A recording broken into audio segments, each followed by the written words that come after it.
everybody, welcome to Sports Buzz, where I, Deepika Jaswal, get you all the latest from the world of sports only on clicksportsnow.com. Here are the top stories of this week. Germany face all foes Brazil. Argentina look to stop Orange Wave in 2014 FIFA World Cup semis. Djokovic and Kvitova win at SW19. Saina Nehwal smashes away to Australian Super Series title. India gets ready for English summer test. And Winsett banned, New Zealand win test series in West Indies. Only 120 minutes of football separates four different sides from being crowned 2014 FIFA World Champions. Brazil faces a German test, while things could go orange for Argentina or messy for the Netherlands.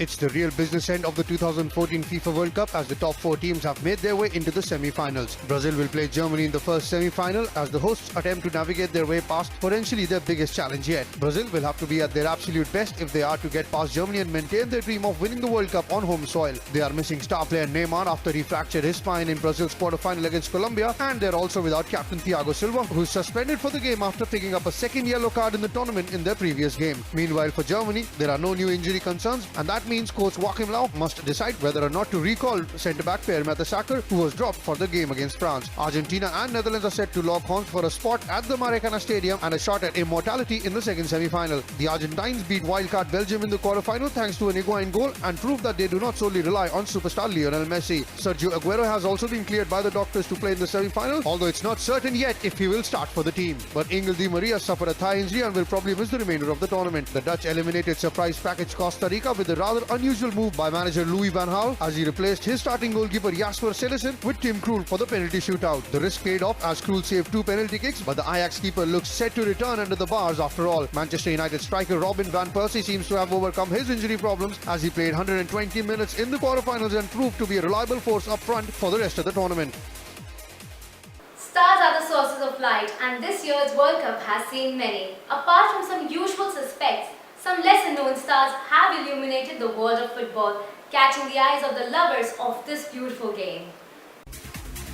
This World Cup has seen some sparkling display of football so far. Algeria and Nigeria have done Africa proud with their football, while some players have created a lot of buzz. Algeria produced their best ever World Cup display by reaching the knockout phase for the first time in 4 attempts and even stretched tournament favourites Germany to added extra time in their round of 16 match. The team that failed to score even a single goal in the 2010 mega event in South Africa played brave attacking football and reached home to heroes' welcome. Nigerian forward Ahmed Musa was another bright star in this World Cup. The speedy forward netted 2 stunning goals for Nigeria in their 3-2 defeat to Argentina and had more than 85% of his attempts on target. Guillermo Ochoa of Mexico and Tim Howard of the USA were at their best for their sides. Although both USA and Mexico got knocked out in the round of 16, their performances in World Cup have attracted plaudits from around the world. Mexican keeper Ochoa single-handedly kept Brazil from scoring in a group match, while Tim Howard set a new World Cup record after making 15 saves for the USA in their round of 16 match against Belgium. One team has surprised the world with their brand of football is Costa Rica. The Central American nation defeated Uruguay, Italy and drew 0-0 with England in their Group B before sending Greece out on penalties in the round of 16. Colombia, thought to have been weak without star striker Radamel Falcao, to have been brilliant so far. Young striker James Rodriguez with 5 goals so far has made sure Colombia don't miss Falcao. Although Messi has been the leading goal scorer for Argentina in this year's World Cup, Angel Di Maria has been quite influential in setting up those goals and notching up late winners to help Argentina reach the quarterfinals. Novak Djokovic is the new king of the Big W after seeing off 7-time champion Roger Federer in an epic battle, while Petra Kvitova had an easier day, winning the women's crown at Wimbledon.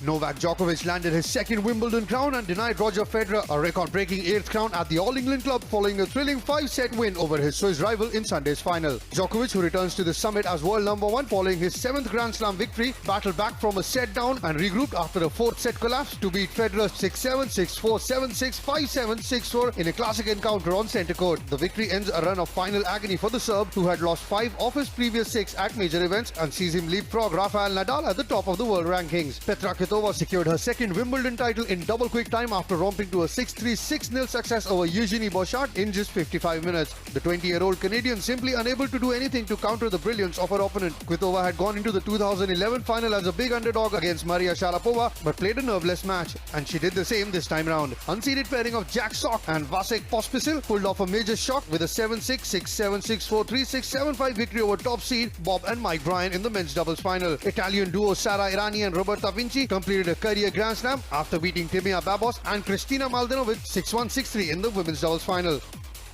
The Chinese wall of badminton may be great, but Saina Nehwal broke it on her way to the Australian Open Super Series title in Sydney, making her $56,000 richer.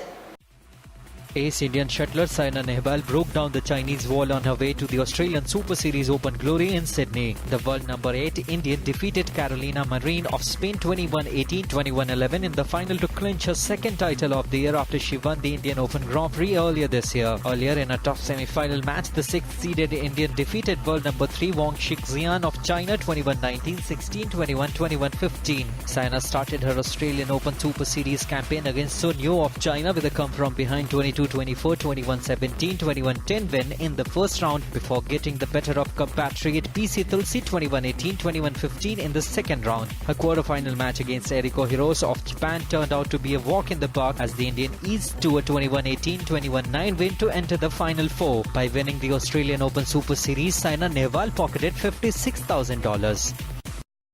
India were thrashed 4-0 in 2011, but this time with a new look team, things could be different for Team India in their tour of England, where they play 5 test matches, 5 one-day internationals and 1 T20. Or will it be the same old story? Let's see.